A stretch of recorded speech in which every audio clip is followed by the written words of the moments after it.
History is often filled with monsters. We see them in myths, we read about them in folklore, and we dismiss them as stories told to keep children from wandering into the woods at night.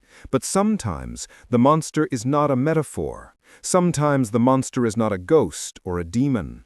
Sometimes the monster is flesh and blood, fur and teeth, and it leaves a trail of bodies that no amount of rational explanation can erase.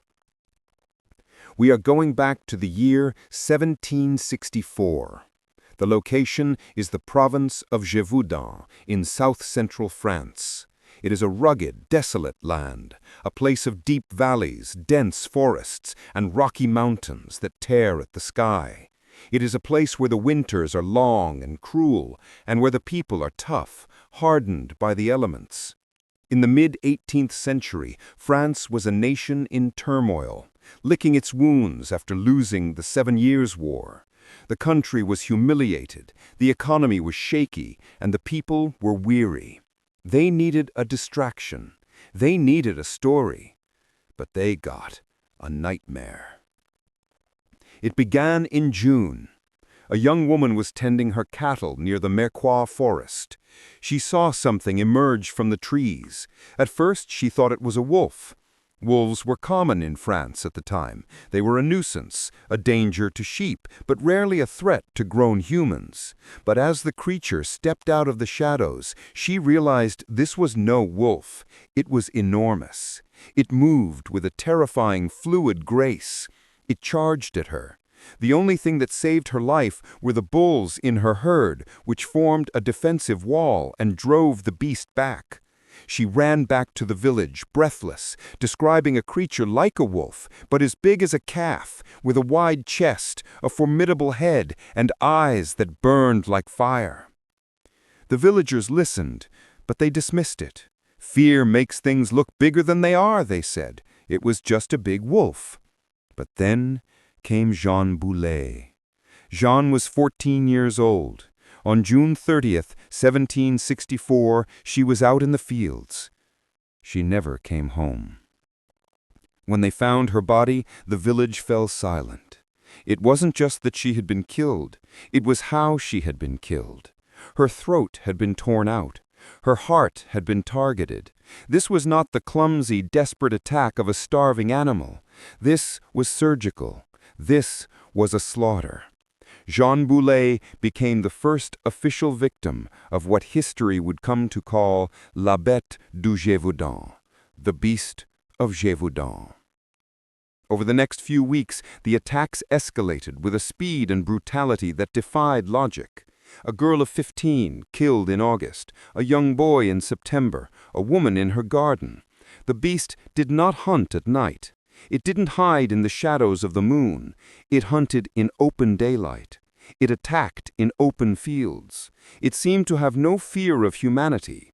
In fact, it seemed to have a taste for it. Panic began to spread like a plague. This was a deeply religious, superstitious time.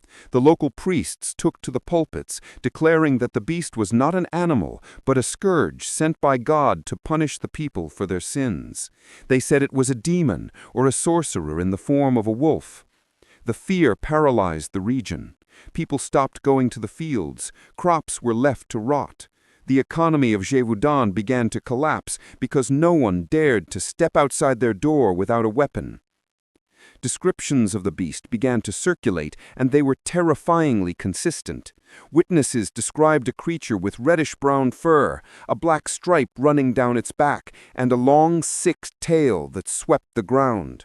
Its head was described as massive, with a short muzzle, more like a cat or a hyena than a wolf.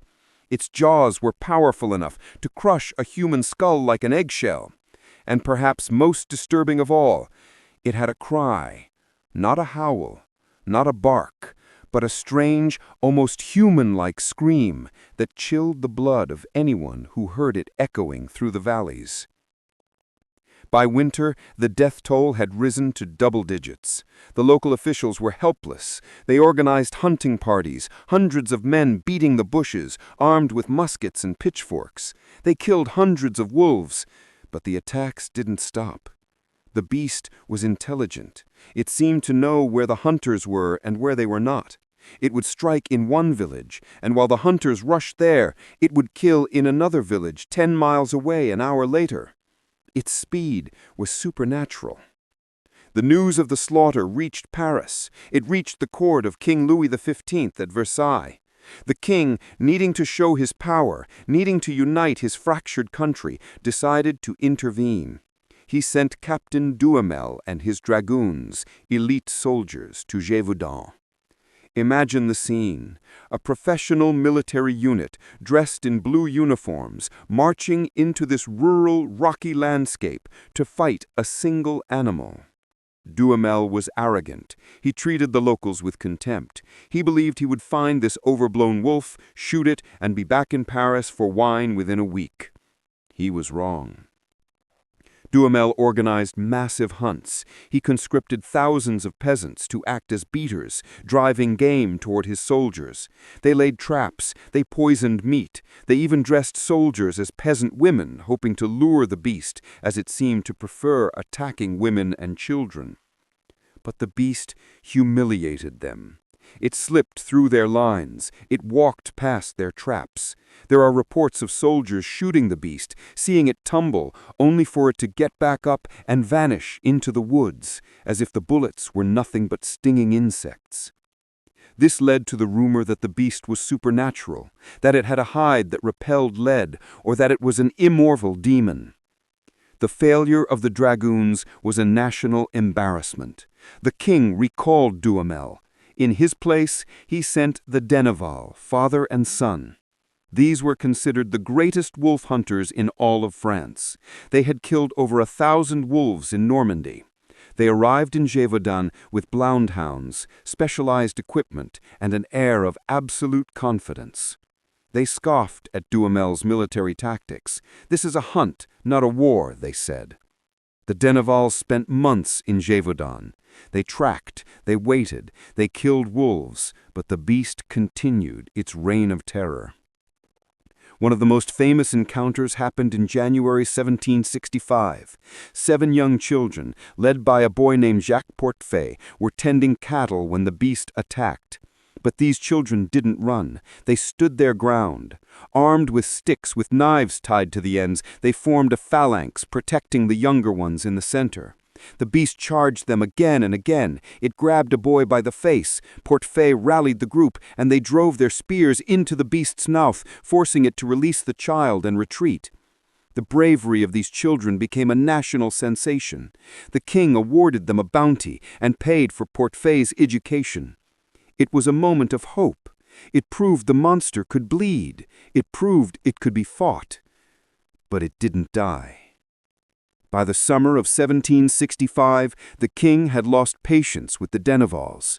The press in London was mocking France, asking how a great European power couldn't even kill a single dog in its own backyard.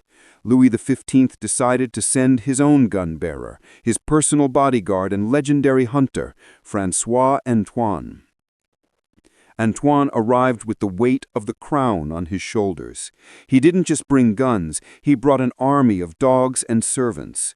He scoured the woods for months. Finally, in September 1765, near the Abbey of Chazé, Antoine and his men cornered a massive wolf.